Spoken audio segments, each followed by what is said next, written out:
નમસ્કાર મિત્રો, મારી યુટ્યુબ ચેનલ સંજય પટેલમાં આપનું હાર્દિક સ્વાગત છે.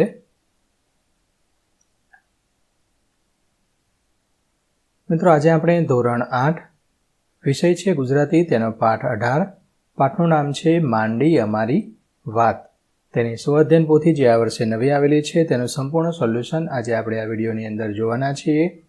પરંતુ તે પહેલાં જે મિત્રો અમારી ચેનલમાં નવા છે, જેમણે હજુ સુધી અમારી ચેનલને સબસ્ક્રાઇબ નથી કરી, તે અમારી ચેનલને જરૂર સબસ્ક્રાઇબ કરે, વિડીયો લાઇક કરે, શેર કરે અને બેલ નોટિફિકેશન આઇકોન ઓન કરે, જેથી અમારા દરેક નવા વિડીયોની નોટિફિકેશન તમારા મોબાઈલની સ્ક્રીન પર મળી શકે. મિત્રો, આ દરેક વિડીયોનું PDF સ્વરૂપે સોલ્યુશન મેળવવા માટે તમારા મોબાઈલના પ્લે સ્ટોરમાં વિશ્વગુરુ સર્ચ કરી એપ્લિકેશન ઇન્સ્ટોલ કરી શકશો. તદ્દન ફ્રી એપ્લિકેશન છે. કોઈપણ પ્રકારનો ચાર્જ તમારે એપ્લિકેશન વાપરવાનો આપવાનો નથી. શરૂઆતની સ્ક્રીન આવી જોવા મળશે. તેમાં સ્વઅધ્યયન પોથી પર ક્લિક કરી ધોરણ પસંદ કરી વિષય પર ક્લિક કરતા વિડીયોના ઓપ્શન પરથી તમે વિડીયો જોઈ શકશો અને PDFના ઓપ્શન પરથી તમે PDF સ્વરૂપે સોલ્યુશન મેળવી શકશો. ખૂબ જ સારી એપ છે, એકવાર જરૂર ડાઉનલોડ કરીને જોજો. ચાલો સોલ્યુશન શરૂ કરીએ. તેમાં સૌપ્રથમ પ્રશ્ન પહેલો છે, જુદા પડતા શબ્દ પર ગોળ કરવાનું છે. તો અહીંયા ન્યાય, નીતિ અને ધર્મ. તો અહીંયા આકરણ છે તે જુદો પડે છે, માટે તેના પર ગોળ કરવાનું છે. બીજાની અંદર વિષાદ આવશે, ત્રીજામાં કુળ, ચોથામાં પ્રતિજ્ઞા, પાંચમામાં નસીબવંતા, છઠ્ઠામાં આસુરી વૃત્તિ. ઉદાહરણ મુજબ લીટી કરેલા શબ્દોમાંથી ખોટો શબ્દ ચેકી નાખવાનો છે. તો ઉદાહરણમાં જે આ પ્રાણઘાતક છે તે ખોટો છે, માટે ચેકી દીધો છે. પહેલાની અંદર ચિચિયારી અને પોકાર ચેકી દેવાનું છે. બીજાની અંદર દાગ અને સડો, ત્રીજાની અંદર રખેવાળ અને રક્ષક, ચોથાની અંદર અન્યાય અને સમર્થક, પાંચમામાં અવાજ અને મોકાર. ત્રીજો પ્રશ્ન, કૌંસમાં આપેલા શબ્દો વડે જોડો. તો ભીષ્મ પિતામહ, તો ધર્મના જ્ઞાતા, તો શકુની અઠંગ જુગારી, વિદુર નીતજ્ઞ, કૃષ્ણાદેવી તેજસ્વી નારી અને યુધિષ્ઠિર ધર્મરાજ. પ્રશ્ન 4, આપેલા શબ્દો પરથી એક પાઠનું વાક્ય અને બીજું તેનું વિરોધી વાક્ય બનાવવાનું છે. ઉદાહરણ પહેલા સમજી લઈએ. એકલવાયુ, તો પાઠનું વાક્ય છે, મને અયોધ્યામાં કોઈએ એકલવાયુ જણાવવા દીધું નહોતું, અને વિરોધી વાક્ય છે, બધા સાથે ઝઘડો કરે તે હંમેશા એકલો જ રહે. તે જ રીતે અન્યાય પરથી પાઠનું વાક્ય, મારા અધિકાર કે મને થતા અન્યાય કરતાં રાષ્ટ્ર ધર્મ મહત્વનો હતો. વિરોધી વાક્ય છે, દરેક નાગરિકને ન્યાય મળે તેવી વ્યવસ્થા હોવી જોઈએ. નિશબ્દ, પાઠનું વાક્ય છે, મેં જોયું કે ભરત માથું નમાવીને ઊભા હતા, નિશબ્દ હતા. અને વિરોધી વાક્ય, નાના બાળકો હંમેશા કલબલાટ કરતા અને શબ્દોથી ભરપૂર હોય છે. ત્રીજું છે નસીબવંતા. પાઠનું વાક્ય છે, અમે એટલા નસીબવંતા કે ત્રણેય માતાઓના ઉષ્માસભર પ્રેમથી તરબોળ રહેતા હતા. અને વિરોધી વાક્ય છે, દુર્ભાગી કે કમનસીબ માણસોને પરિવારનો સાચો પ્રેમ મળતો નથી. અને ધર્મ પરથી પાઠનું વાક્ય, રામાયણ અને મહાભારત આપણા માનવ ધર્મના ગ્રંથો છે. વિરોધી વાક્ય, સમાજમાં અધર્મ કે અન્યાય કરનારા લોકો હંમેશા અપરાધી ગણાય છે. પાંચમું વાક્ય પાઠનું વાક્ય બનશે. પાંચમું છે આજ્ઞા. તો જનક રાજાની આજ્ઞાથી અમારા 4 બહેનોના લગ્ન એક જ પરિવારમાં કરવામાં આવ્યા. જ્યારે વિરોધી વાક્ય, ગુરુ કે વડીલોની અવજ્ઞા કરવી એ સંસ્કારી બાળકના લક્ષણ નથી. પ્રશ્ન 5 છે, લીટી કરેલા શબ્દોની જગ્યાએ કૌંસમાંથી શબ્દ પસંદ કરી વાક્ય લખો. તે પહેલાં વિડીયો તમને સારો લાગે તો લાઇક કરો, અન્ય મિત્રોને શેર કરો અને આ દરેક વિડીયોનું PDF સ્વરૂપે મેળવવા વિશ્વગુરુ એપ ઇન્સ્ટોલ કરો. આ સિવાય અને તમારે કયા વિષયનું સોલ્યુશન જોઈએ છે તે કોમેન્ટમાં જરૂર જણાવો, જેથી અમે તે વિષય પર વિડીયો રેકોર્ડ કરી શકીએ. પહેલું છે, રેયાંશ અને આરાધ્યા હંમેશા એકબીજા સાથે રહેતા હતા. એકબીજા સાથે રહેતા એટલે કે પડછાયાની જેમ રહેતા હતા. આની આ કૌંસમાંથી લેવાનું છે, પડછાયાની જેમ રહેવું એટલે કે સાથે રહેવું. માહી 2 વર્ષ પછી ઘરે આવી ત્યારે તેના ચહેરા પર ચમક નહોતી, તો તેજ નહોતું. એ પણ કૌંસમાંથી લેવાનું છે. બાકીનું વાક્ય એવું ને એવું લખવાનું છે.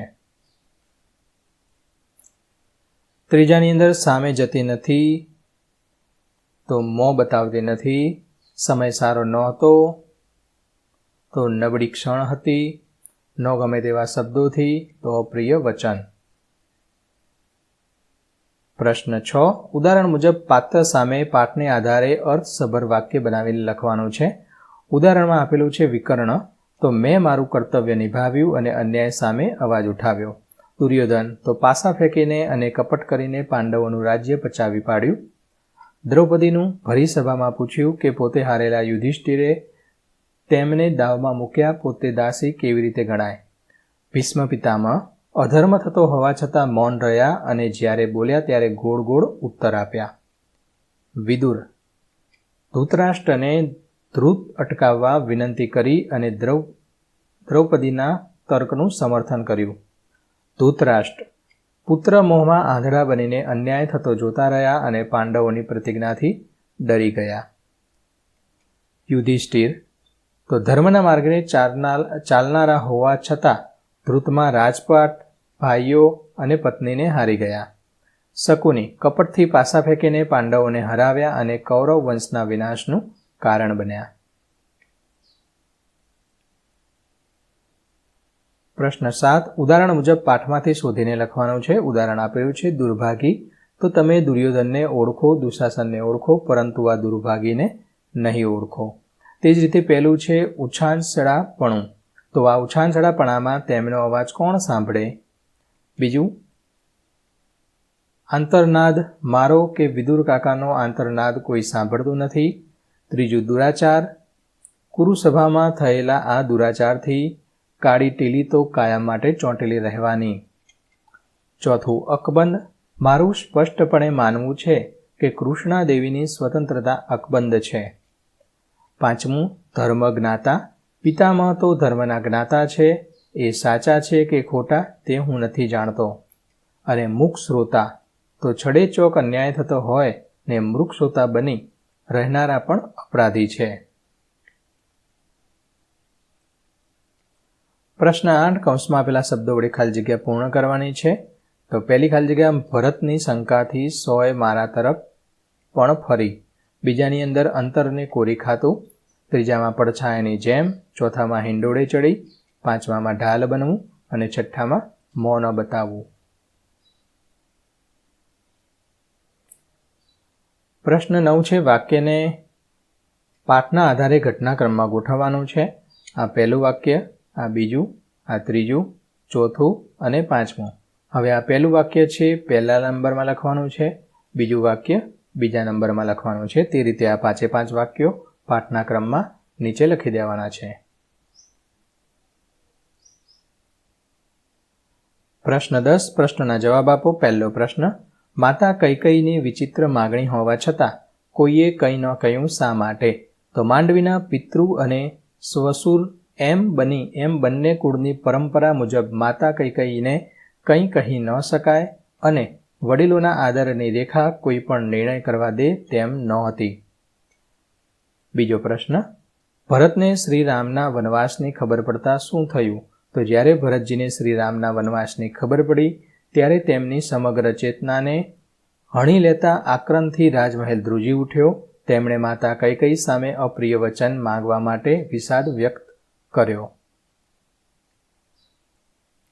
ત્રીજો પ્રશ્ન, ભરતે માનવીની ઉપેક્ષા શા માટે કરી?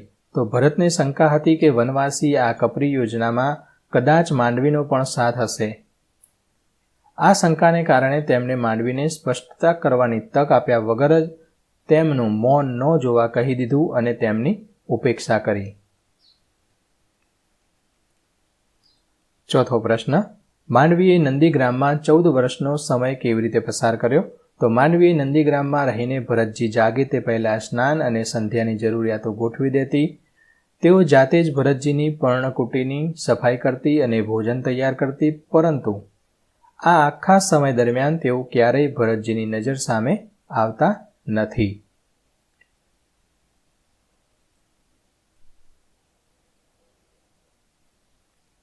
પાંચમો પ્રશ્ન, માંડવીએ માતા સરસ્વતીને પોતાની વાત રામાયણમાં લખવાની ના શા માટે પાડી? તો માંડવીએ સરસ્વતી માતાને એવી પ્રાર્થના કરી કે રામાયણના શેષ ભાગમાં તેમની વાત ન લખાય. જેથી તેમની વ્યથાને કારણે ભરતજીના ઉજ્જવળ ચરિત્ર ઉપર કોઈ ડાઘ ન લાગે. 11મો પ્રશ્ન. પ્રશ્નોના જવાબ લખવાના છે. જેમાંનો પહેલો પ્રશ્ન, દુર્યોધનને બદલે માતા શકુની પાસા કેમ ફેંકી રહ્યા હતા? તો શકુની મામા અઠંગ જુગારી હતા અને કપટ કરવામાં માહિર હતા. દુર્યોધનને જીતાડવા માટે તેઓ છળ કપટથી પાસા ફેંકી રહ્યા હતા. બીજું, હું જીતે લાયેલી કે વણ જીતે લાયેલી, આવું દ્રૌપદીએ શા માટે કહ્યું? તો દ્રૌપદીનો તર્ક એવો હતો કે યુધિષ્ઠિર પોતે પહેલા જ જુગારમાં હારીને દાસ બની ગયા હતા. જે વ્યક્તિ પોતે સ્વતંત્ર ન હોય તેને પોતાની પત્નીને દાવમાં મૂકવાનો કોઈ અધિકાર રહેતો નથી. તેથી તેઓ પોતાને જીતાયેલી માનતા નહોતા. ત્રીજો પ્રશ્ન, સાચો ક્ષત્રિય કેવો હોય છે? તો વિકર્ણના મતે જે વ્યક્તિ કોઈ પણ નારીનું અપમાન મૂંગા થઈને જોઈ ન રહે અને અન્યાય સામે અવાજ ઉઠાવે તે જ સાચો ક્ષત્રિય હોય છે. ચોથો પ્રશ્ન, વિકર્ણ પોતાના મોટા ભાઈને ખોટો શા માટે કહે છે? તો કારણ કે દુર્યોધન કપટથી જુગાર રમી રહ્યો હતો અને એક નારીનું ભરી સભામાં અપમાન કરી રહ્યો હતો. એ અધર્મ હતો. પ્રશ્ન 12. આપેલા વાક્યોના ચોરસ ખાનામાં સાચો શબ્દ લખવાનો છે. પહેલાની અંદર ચિચિયારી, બીજામાં લાંછન, ત્રીજામાં દુરાચાર, ચોથામાં અપમાન, પાંચમામાં અધિકાર.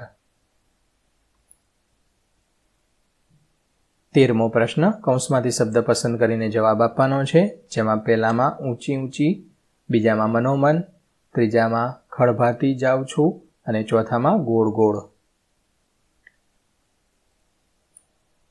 પ્રશ્ન 14. કૌંસમાંથી શબ્દો શોધી આપેલા ચોરસ ખાનામાં ફરી ઉદાહરણ મુજબ વાક્ય બનાવવાના છે. તો આ પ્રમાણે કરવાનું છે. તો ઉદાહરણ આપેલું છે, ચરિત્ર પર ડાઘ પડવો, તો વ્યક્તિની પ્રતિષ્ઠા પર લાગેલું કલંક. તો વાક્ય બનાવવાનું છે, મારી વાતના કારણે ભરતજીના ઉજ્જવળ ચરિત્ર ઉપર કોઈ ડાઘ ન જુએ. તે રીતે વિદ્રોહ કરવો, તો બળવો કરવો, રાજાના અન્યાય સામે પ્રજાએ વિદ્રોહ કર્યો. બીજું, અંતરને કોરી ખાવું, મનમાં સતત ચિંતા કે દુઃખ થવું, પોતાની ભૂલ બદલ પછતાવો, મોહનને અંદરથી કોરી ખાતો હતો.